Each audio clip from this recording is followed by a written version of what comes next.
Let me get out these straps. They've been holding me down for too long. Man, it's been a long time. What's this over here?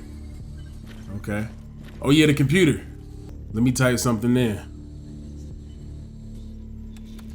We back. Yeah, enter that. Error, unknown command, try help? Uh-oh, that can't be a good sign. Welcome, it's Graphix. Thank God for another video. In this video, I'm going to be talking about my experience playing the new Black Ops 1 and 2 ports for the PS5. And I'm going to be sharing an unexpected lesson I learned while playing, and I think this lesson is something that we all can relate to. Now, first off, when I heard about the news of the ports coming to PS5, I was hyped. I'm not even going to lie. You see, my favorite Call of Duties of all time is Modern Warfare 2, the OG Modern Warfare 2, and the original Black Ops. And yes, I am biased. Modern Warfare 2 was actually one of the first CODs I ever played, and Black Ops 1 was the first COD that I bought at launch. See, those two games played a significant role in my involvement with the franchise over the years, so I'm going to be a little bit biased. And for me, that's not a crazy take, considering that after Black Ops, my enjoyment for Call of Duty started to fade over the years. So I found myself starting to enjoy the new Call of Duties less and less for one thing or another. That's why hearing the news about these ports coming to PS5, like I said, it got me hyped. And apparently Activision posting about the ports on their Twitter made it one of the most liked posts they ever had. So I wasn't the only one that was excited. But to squelch some of that hype, I did find out a little bit about the rumors about them removing some features. And one of those features was theater mode. So personally, I never used theater mode like that, so its removal wasn't really a big deal for me. And I mainly remember YouTubers using it back in the day for thumbnails or capturing different highlights of their gameplay for their montages. But one of the coolest features that theater mode provided was to show gameplay from another player's perspective. And I always thought that was a really cool feature, especially back then. Infinity Ward just confirmed that they're going to have theater mode in Modern Warfare 4, so I think that's going to be pretty cool. Now it might be a little different, but we're going to have to wait to see how it works. And the main reason I believe it might be a little different is because theater mode became a security risk over time, and it also provided hackers another means to exploit the game. Now if that's true, I would rather have a secure game than to watch hackers destroy another classic Call of Duty, one of my favorite Call of Duties at that. One of the other missing features was League Play in Black Ops 2. Now I wasn't a huge League Play fan back in the day, mainly because I wasn't a massive Black Ops 2 fan. Now I know a lot of people consider Black Ops 2 one of the greatest Call of Duties of all time. I get it. Trust me, after looking back and seeing all the games we have now, Black Ops 2 is one of the greatest Call of Duties of all time, and I also got that port. But back in the day, I wasn't a huge fan of the futuristic style, and as I was learning COD, the game felt a little more complicated from what I expected from Call of Duty. So when I eventually tried League Play, I was lost. But still, League Play is a very important feature in Black Ops 2, and it's disappointing that it's not going to be included with the port. But then again, they can barely keep up and handle the hackers in ranked play today. So I guess it would be unrealistic for them to bring back a feature that they're not going to monitor or keep up with, and possibly give more players incentives to cheat. Now I know what you're probably thinking. Why would anybody want to cheat in a game that's well over a decade old? That's a great question. You should go ask them. You can go to any classic COD, you're going to see mods, hacks, and a whole bunch of cheaters to this day.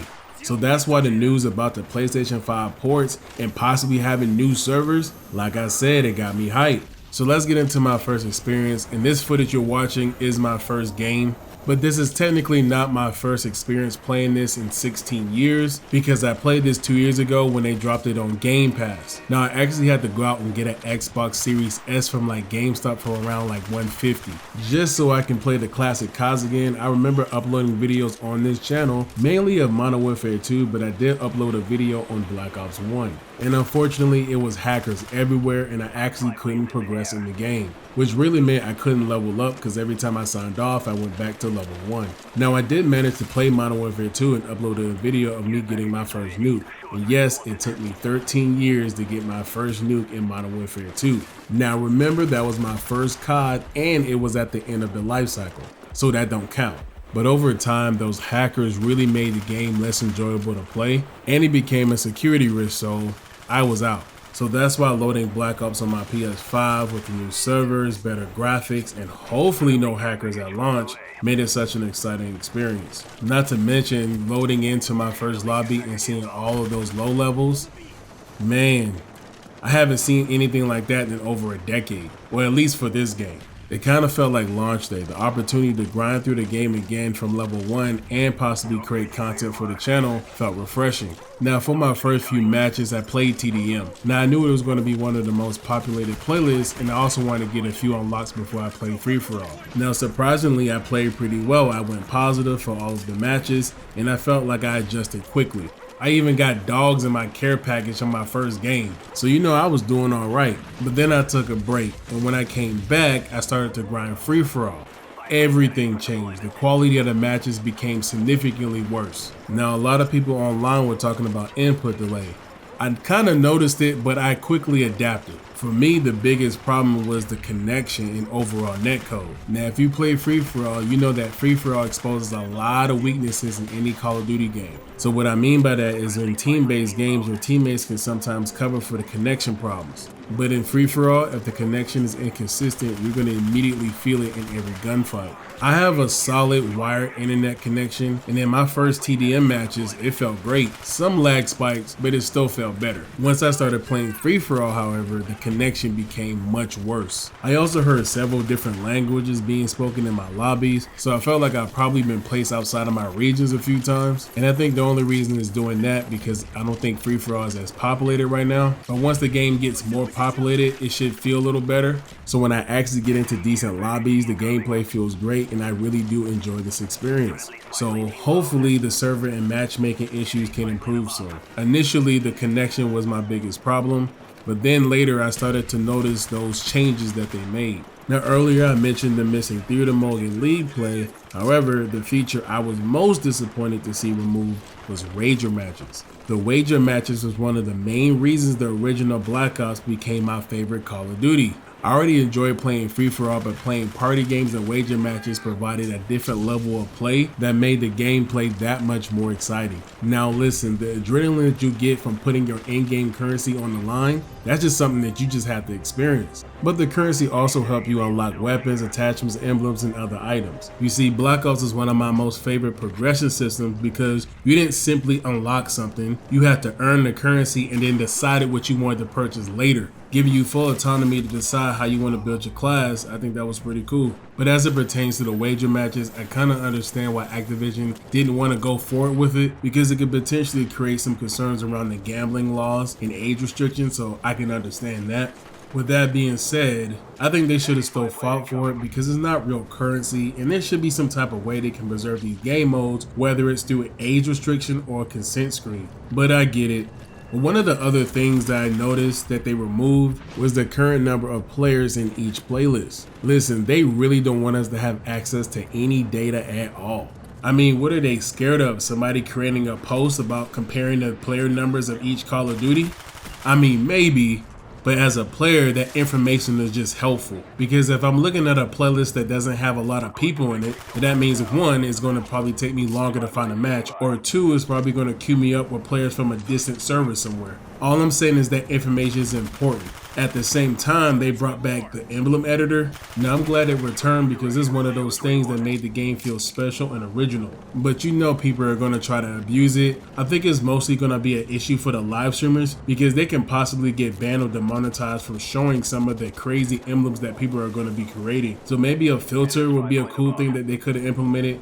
But I don't know. I'm glad they didn't take it out though. But something I wanted them to add to the base game experience is all the DLC. I mean, they couldn't even include all the downloadable content without separating the player base. You gotta understand, these maps are over a decade old, but you will actually get punished for purchasing it because once you download those extra maps, the people who don't have it, you get separated from them, making it harder for you to find lobbies and therefore enjoy the game. So instead of them releasing the whole Black Ops 1 and Black Ops 2 experience, they'd rather nickel and dime their player base by selling them back their nostalgia piece by piece. And I get it, they want to make a profit, but you will make more money if you make it easier for people to purchase it because again, if you purchase the DLC, you'll be separated from the player base, therefore you're going to have a harder time finding matches, and then you're not going to encourage your friends to buy the DLC because you can't play with them anymore.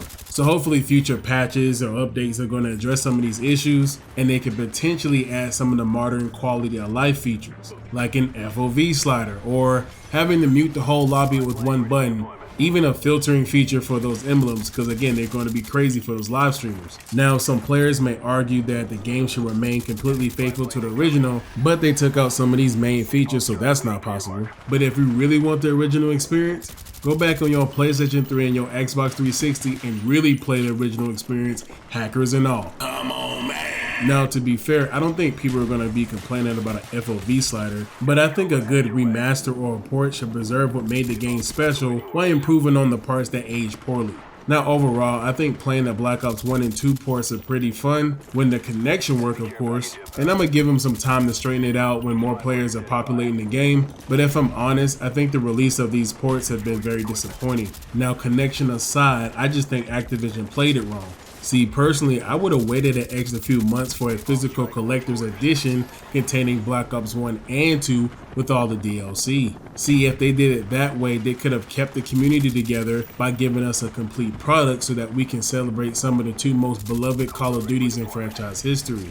I mean, to keep bringing back the maps and guns, they might as well give us the whole game, right? And this will probably be the best time to do it, because before the physical games actually disappear entirely, they can release the Modern Warfare 2 and Modern Warfare 3 collection as well. But whether that makes sense or not, it doesn't matter. It still felt like a missed opportunity for me. But with that being said, I actually learned something very important while playing these ports. You see, playing Black Ops again briefly made me feel like it was 2010. I was younger, life felt more simple, and I didn't have the same responsibilities, worries, or pressures I carry today. For a moment, hearing that intro music, playing those familiar maps, and starting back again at level 1 made me feel like I was stepping through a doorway into the past. And then eventually, it slammed shut in my face. Come on, man. The connection problems appeared, the missing features became obvious, and the game wasn't exactly how I remembered it. And the truth is, it never can be. Even if Activision perfectly recreated every map, every feature, every sound, and all the menus, they can never recreate what it was back in 2010, who I was back in 2010. They can't recreate that stage of my life that I once experienced. They couldn't recreate the people that I played with, the excitement of discovering the game for the first time, or the feeling of having few responsibilities so I can play it all night. That realization disappointed me at first, but then again, it gave me a new perspective. You see, we may spend a lot of time calling the past the good old days, that sometimes we fail to recognize the good days that we're currently experiencing.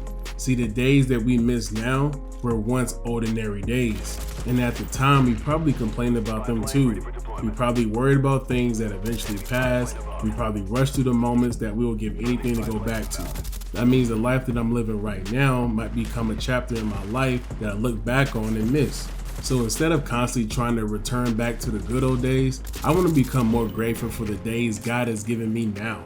You see, the present is a gift, but a gift only matters when you actually open it to enjoy it. So that means I want to enjoy the people that are still here, the opportunities that I still have, and I want to be able to create, grow, and experience life without constantly comparing today to a distant memory. And I think it's cool to sometimes to revisit the past, but I don't think we should live there.